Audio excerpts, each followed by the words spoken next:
আজিৰ ভিতৰত যদি তেওঁলোকে এৰেষ্ট কৰিব নোৱাৰে তেতিয়াহ'লে আমি পৰৱৰ্তী সময়ত আমি বেলেগ ধৰণৰ আমি ব্যৱস্থা ল'ম। দলে যেতিয়া ৰক্ষণাবেক্ষণ এজন কাৰ্যকৰ্তাক দিব নোৱাৰে আৰু দিয়া নাই বুলি মোৰ অনুভৱ হৈছে, ভাৰতীয় জনতা পাৰ্টীৰ যিসকল কাৰ্যকৰ্তা আছে তেওঁলোকৰ মনোবল ভাঙিছে আৰু ভৱিষ্যতে তেওঁলোকে এই পন্থাত কাৰ্যকৰ্ম কৰিব বুলি ভবা নাই।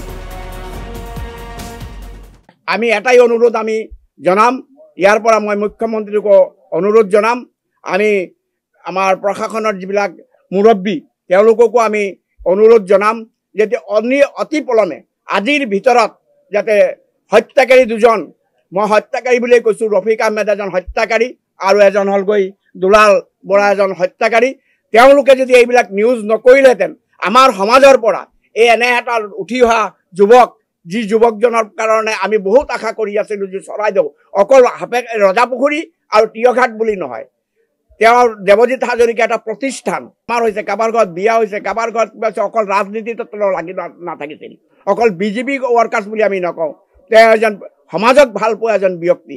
গতিকে তেনেকুৱা এজন ব্যক্তিক আজিৰ ভিতৰত যদি তেওঁলোকে এৰেষ্ট কৰিব নোৱাৰে তেতিয়াহ'লে আমি পৰৱৰ্তী সময়ত আমি বেলেগ ধৰণৰ আমি ব্যৱস্থা ল'ম। মই অনুভৱ কৰিছোঁ বিভিন্নজনৰ লগত বিভিন্ন সমাজত কথা পাতিছোঁ, দলে যেতিয়া ৰক্ষণাবেক্ষণ এজন কাৰ্যকৰ্তাক দিব নোৱাৰে আৰু দিয়া নাই বুলি মোৰ অনুভৱ হৈছে, তেতিয়া তেনেকুৱা ক্ষেত্ৰত ভৱিষ্যতৰ দিনত আমাৰ এই চৰাইদেউ জিলাত সোণাৰী সমষ্টিত ভাৰতীয় জনতা পাৰ্টীৰ যিসকল কাৰ্যকৰ্তা আছে তেওঁলোকৰ মনোবল ভাঙিছে আৰু ভৱিষ্যতে তেওঁলোকে এই পন্থাত কাৰ্যকৰ্ম কৰিব বুলি ভবা নাই।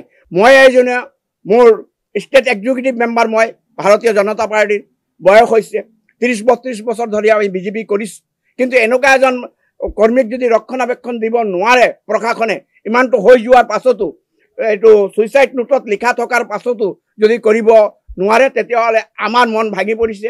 আমিও দলৰ কাম কৰিম বুলি আগুৱাই যাবৰ কাৰণে কিন্তু আমাৰ হেৰি নাই, সেই সাহসটো নাই।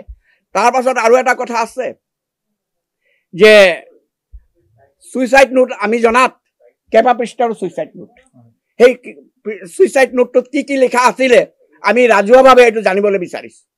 আমি ছুইচাইডত নোটত কি কি লিখা আছে, অকল এই 4টাৰ নাম আছে না আৰু কিবা সংযোগ আছে, এই কথাবিলাক আমি জানিব পৰা নাই, গতিকে সেইকেইটাও আমি জানিবলৈ বিচাৰিছোঁ। গতিকে ছুইচাইড নোটত কি আছে এইটো প্ৰশাসনে আমাক মুকলিকৈ এইটো দেখুৱাবৰ কাৰণে আপোনালোকৰ যোগেদি মই আহ্বান জনাইছোঁ। তেওঁ জেলতো গৈছিলে, জেলৰ পৰা অহাৰ পাছতো তেওঁ একে কুকৰ্ম কৰি আছে।